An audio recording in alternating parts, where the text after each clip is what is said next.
Code runners. तो आज हम स्टार्ट करने जा रहे हैं अपना एक tutorial on C programming from basic. तो आज हम स्टार्ट करेंगे अपना एक tutorial for C programming. First of all, what is C programming? तो पहला चीज़ जो लोगों को दिक्कत में आती है, that is what is difference between C and C plus plus? Are both of them are two different things? Yes, both of them are two different things, but they are not so much different. The similarities को देखें तो फिर both the language have similar syntax। मतलब C programming C plus plus में कई हद तक similar syntax है। सिमिलर सिंटेक्स क्या मतलब है कि इसके बाद ये आएगा, इसके बाद वो आएगा, समझ रहे हैं? उसे सिंटेक्स बोलते हैं। तो दोनों में सिमिलर सिंटेक्स है।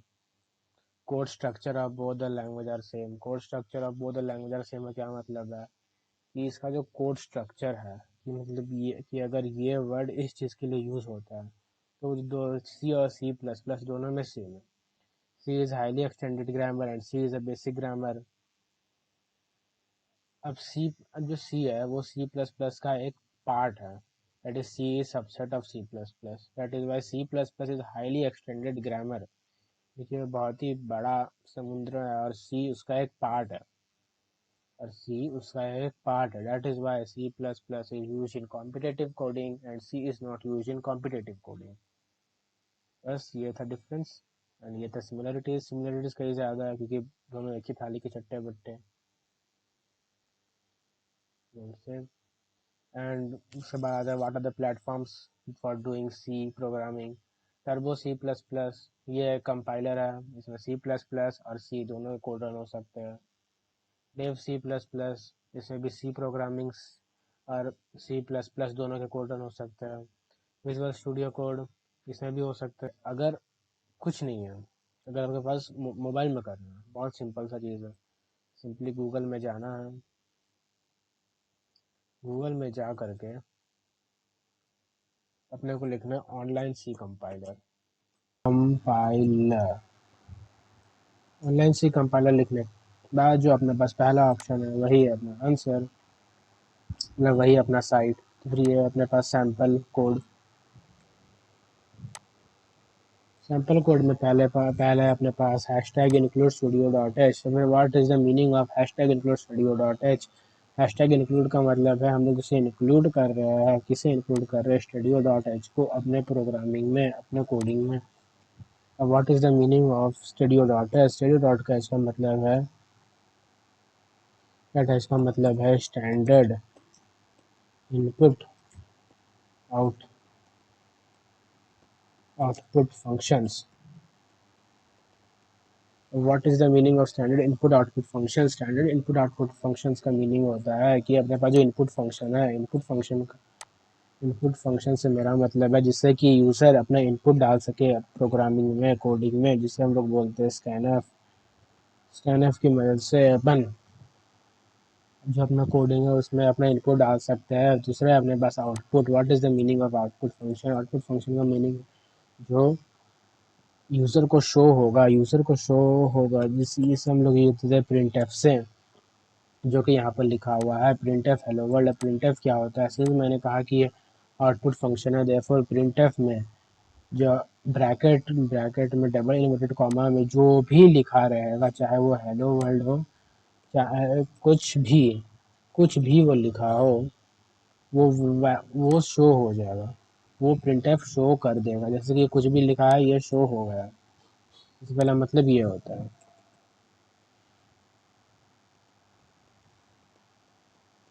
ये मतलब होता है, मतलब स्टूडियो डॉट एच अगर स्टूडियो डॉट एच है तो फिर प्रिंट एफ और स्कैन एफ काम करेंगे। अगर स्टूडियो डॉट एच नहीं है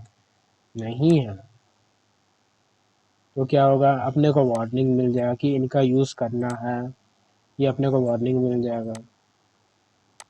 इसलिए हैशटैग इंक्लूड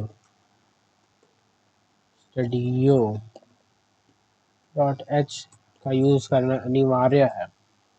दूसरा है इंटमेन। अब what is the meaning of int main? Int main हमें बोलता है कि this is the initiation of code. Int main से होता है इनिशिएशन ऑफ अ कोड। अब इंटमेन में अपने पास करली ब्रैकेट्स के अंदर जो भी मेन के बाद करली ब्रैकेट्स के अंदर जो भी लिखा होता है वो अपने पास होता है मेन कोड। दो चीज़ होता है, एक होता है इंट मेन, एक होता है वाइड मेन। इंट मेन और दूसरा है अपने पास वाइड मेन। और what is the difference between int main and wide main? अगर अपन इंट मेन लिखते हैं तो वह लास्ट में रिटर्न ज़ीरो लिखना ज़रूरी है। रिटर्न ज़ीरो नहीं लिखेंगे तो वो एरर शो करेगा, जो कि एक प्रोग्रामर को, एक कोडर को नहीं चाहिए। इसलिए मैं बेसिकली प्रेफर करता हूँ वाइड मेन का यूज़। रिटर्न ज़ीरो से वाइड मेन से रिटर्न ज़ीरो लिखने की ज़रूरत नहीं है, वो अपने आप बंद हो जाता है। What is the use of return zero? Int main मतलब होता है initiation of a code. Return zero बोलता है कि कोड को बंद करना है, वरना वो लूप में चलता रहेगा वो कोड। रिटर्न ज़ीरो बोलता है अब बंद करो कोड को। That is basic the meaning of the int main and return zero. Wide main code को एक बार चला के बंद कर देते हैं। प्रिंट एफ है अपने पास, जैसे यहाँ पर बताया, एक output.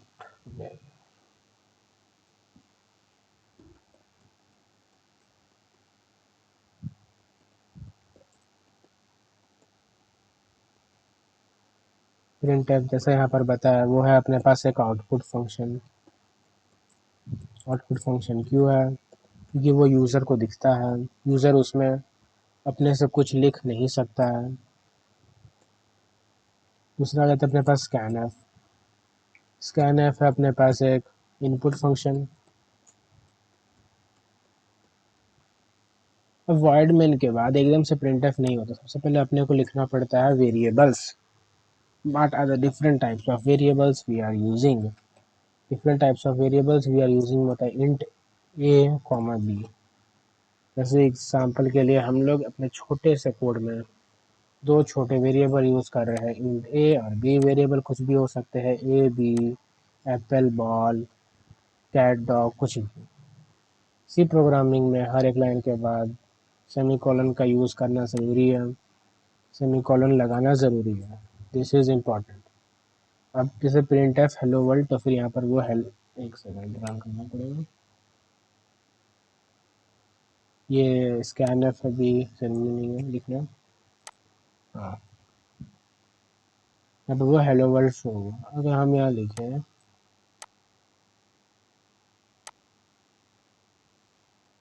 Right to numbers of your choice, right to numbers of your choice, right to numbers of your choice. अब सामने वाला जो यूज़र है वो दो नंबर लिखेगा, वो दो नंबर लिखेगा। अब नंबर क्या होता है? नंबर होता है इंटीजर, नंबर होता है इंटीजर। अब scanf,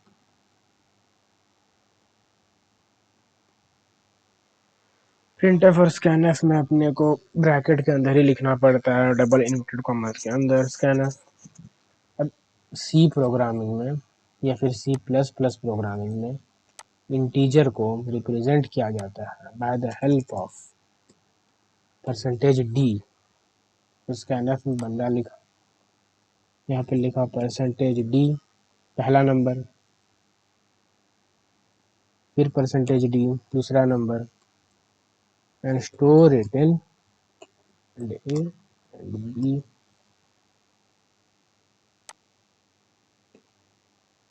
What is A? What is B? A and B are variables as we have already discussed here.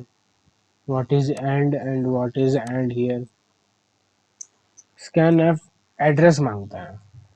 scanf अपने को एड्रेस मांगता है, हम उसको एड्रेस दिए कि अपन जो है इंटीजर लिखे, अपन जो नंबर लिखे उसे अपने को एड्रेस करना है टुवर्ड्स ए, या दूसरा जो नंबर लिखे उसे एड्रेस करना है टू बी। पहला नंबर स्टोर होगा ए में, दूसरा नंबर स्टोर होगा बी में, बात खत्म। Printf the two numbers entered by you are, तो फिर पहला number, then two numbers entered by you are, पहला नंबर शो होगा। मान लो कि हमने शो किया 1 और 2, तो पहला नंबर शो होगा 1। 1 क्या है? अपने पास 1 एक नंबर है। नंबर क्या है? नंबर एक इंटीजर है। और सी प्रोग्रामिंग में कोई भी नंबर को हम लोग लिखते हैं परसेंटेज डी से। दफा two numbers entered by you are percentage D and दूसरा नंबर शो होगा। दूसरा नंबर को शो होने के लिए वो भी एक नंबर है, वो है कि इसका मतलब है कि इंटीजर है, वो परसेंटेज डी में शो होगा। That's why we write here percentage D. अब इसका वैल्यूज कहाँ से लेना है? इसका वैल्यूज लेना है ए कॉमा बी से।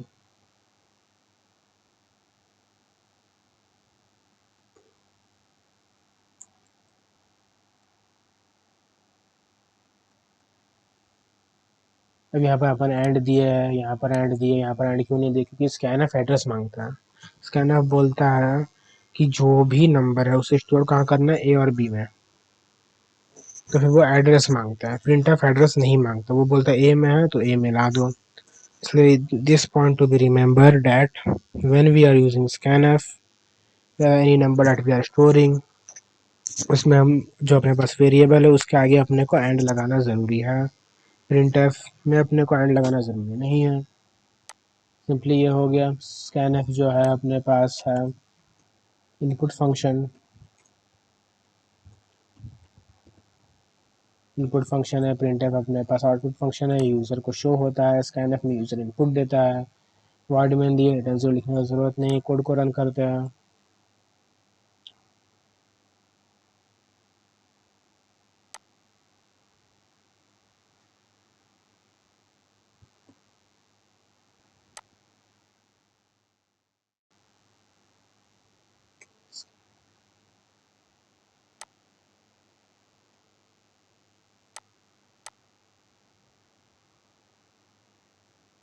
ये स्कैनफ हो गया इनपुट फंक्शन।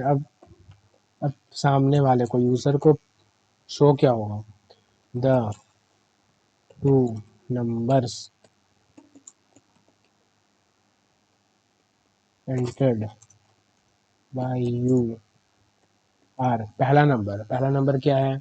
वो एक नंबर है। सिंस वो एक इंटीजर है, इंटीजर को अपन शो करते हैं सी प्रोग्रामिंग में परसेंटेज डी से। Therefore the two numbers entered by you are percentage D and percentage D. दूसरा नंबर भी एक इंटीजर है, वो ऐसे शो होगा। And take it from A and B. अब ये क्या है? यहाँ पर अपन एंड ए किए है, यहाँ पर अपन सिंपली ए बी किए है। यहाँ इसलिए क्योंकि स्कैनफ एड्रेस मांगता है। स्कैनफ बोलता है कि अपने पास कोई भी अगर इनपुट किया है उसको स्टोर कहाँ करना है? उसे एड्रेस करना है ए में, दूसरे नंबर को एड्रेस करना है बी में।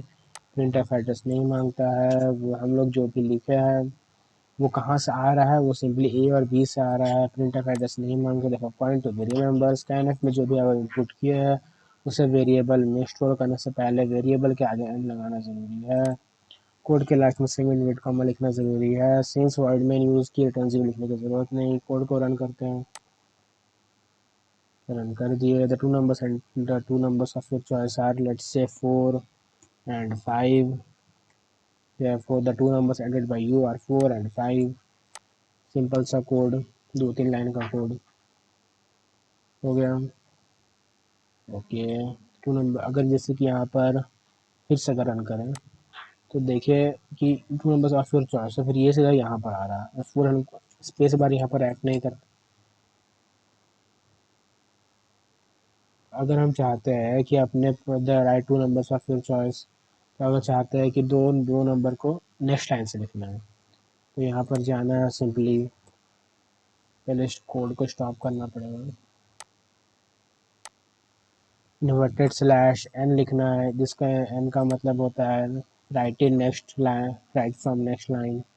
तो simply 4 5 the two numbers of entered by you are 4 and 5।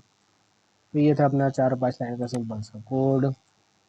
तो अगर वीडियो पसंद आए तो लाइक कीजिए, चैनल के साथ बने रहिए for our next upcoming video of C programming. ये एक ट्यूटोरियल रहेगा यहाँ पर हम लोग बेसिक से सिखाने वाले हैं ऑफ सी प्रोग्रामिंग। उसके बाद C plus plus, C and C plus plus are almost same to each other. तो फिर ये बहुत ही इंटरेस्टिंग सेशन रहेगा, कई सारे एग्जांपल्स, कई सारे होमवर्क्स के साथ। तो थैंक्स फॉर वॉचिंग।